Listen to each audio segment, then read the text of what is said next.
because you are a lawyer I can yourself. take of myself. I can take care of Yes. myself.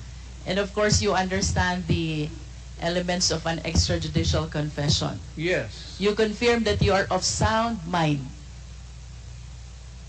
And not only that, body Yes. as well. You confirm that your statement is voluntary. Yes. And of course, you confirm that you understand the consequences of your extrajudicial confession.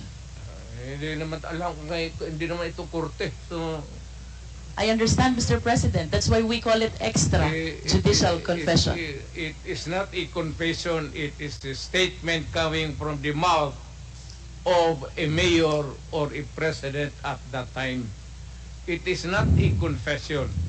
You are characterizing the mali, ma'am.